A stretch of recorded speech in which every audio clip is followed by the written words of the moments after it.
I'm Larry Farber, and let's queer up trans rights. Indiana blocks gender marker updates on IDs. Indiana has banned transgender residents from correcting the gender markers on their driver's licenses. Advocate reports that the Indiana Bureau of Motor Vehicles quietly added a notice to its website on Monday, stating it will no longer allow gender changes on state credentials, even with legal or medical documentation. The update reads, quote, "Gender change rule update. Effective February 12, 2026, the BMV will no longer provide customers with the option to change their gender on their Indiana credential by using a court-ordered gender change or physician statement per amended Rule 140, Indiana Administrative Code Section 7113, end quote. Indiana has enacted several policies affecting transgender residents in recent years. In 2025, Governor Mike Braun signed an executive order halting gender marker updates on birth certificates, which the ACLU challenged in court. Earlier actions ended the X-gender marker option and restricted gender-affirming care for minors.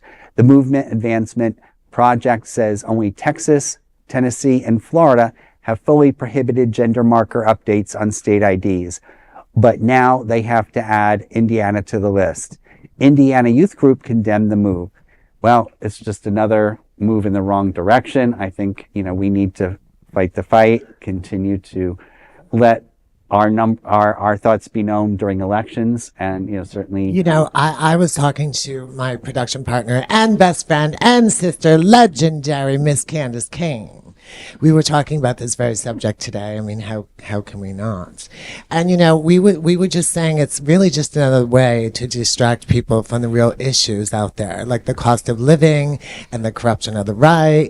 In time, the future, this period in American history will look back with disgrace. I mean, I can't agree more. I also just, if the state is going right against the court order, then why don't we all just stop abiding the law? I mean, at this point, it's lawless. I mean, we've got states, refusing to adhere to court orders. We have the president refusing to abide by court orders. So, I mean, honestly, you're right. This is just another deflection. It's just a way to distract a distraction from the real issues that are going on. Right. Spaghetti sauce is $9 now. Like, I cannot buy spaghetti sauce. Absolutely. I can't afford it. And the corporations that are doing this are just greedier and greedier and greedier, and they don't care. Agreed. And they just want one day for people to be rich or poor. Well, I just want to say, first off, Daniken should probably join me as a card-carrying member of DSA with loving all the understanding of how the far right uses discrimination against queer people and black people and women as a way to get around the economic injustice in our society. That's a huge issue. The other thing you're talking about, Rex, unfortunately, yes, the rule of law has turned into a myth at this point. Absolutely. It is absolutely balls crazy silly what this is happening. And it's a mix of both the far right doing this to us, but also the judicial system has really failed on so many levels on this, on dealing with... Absolutely. We love throwing people. America loves to throw people in prison, and for some reason, we're not throwing these people that are just openly defying the courts all the time. And while not being able to get your gender markers also creates a whole thing of havoc, and people showing up presenting female and it says male on there, or vice versa, and they're getting double looked at, and they're like, oh, this is a fake ID. There's so many other things that the slippery slope we have talked about. This is just opens up. It doesn't open a small door. It doesn't open up a floodgate. It literally pushes the wall down for craziness. But I really need to, people to really look at the fact that you now have government agencies ignoring court orders and rule of law. That is, I think, even more troubling than anything, because, like we just said, there is no more rule of law. So where does that stop? Where do we turn? It's very, very scary. That is the scariest thing to me. Yeah, and gay men went through this decades ago to fight, and this is where we are now as trans, so we need all the allies we can get, and we definitely need our gay brothers. And nobody has to understand anything 100,000%. Just be a human and have some humanity. And listen, I've never met a trans girl I didn't like. Okay.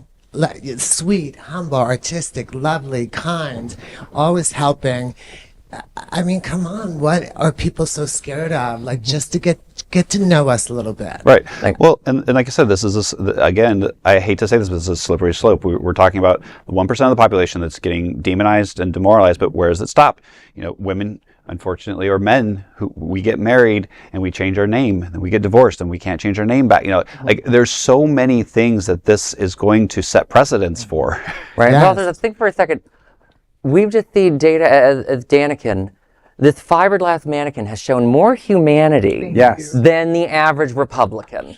Let's just let that sink in for a second. Yes. Well, and on a lighter note, I'm glad that Indiana was not on my bucket list of destinations I wanted to travel to anytime soon, and I don't think in the future either. Yeah. It's not really calling me. So we have to take our LGBT dollars and let the country and the world see Absolutely. where we spend. Absolutely. And I feel like I say this every time when I'm at the table, but when we talk about these horrible policies and, the lawlessness that we see from the other side of the aisle, I don't want to say that it's all Republicans. I don't want to say that it's all of every group. I don't want to make super generalizations, but if you're a MAGA person, I feel as though it is really, the cruelty is the point. And it's cruel to deny people their gender markers. It sounds like a small thing, but it's not, because if you get pulled over by the police, like Rex was saying, if you get pulled over by the police, or if somebody, for a simple something where you need to show your identification and it doesn't match up with how you're presenting yourself, that's when you open yourself to violence. You open yourself up to more scrutiny. People think that your ID is fake. There is just, and that's what they want. The cruelty is the point. They want to embarrass it's people. bullying. It's like back to high school. Yes, it's back to the, but I want to say something to all my young LGBTQ plus and my trans sisters and brothers. You're magical. There's absolutely nothing wrong with you, no matter what anyone says. Find your tribe and hang tight. Help is on the way. Preach, Daniken, preach. Yes. And with that, there is no other queer nonprofit media platform like this in the entire world. Support our LGBTQ stories by sharing them and subscribing to Queer News Tonight.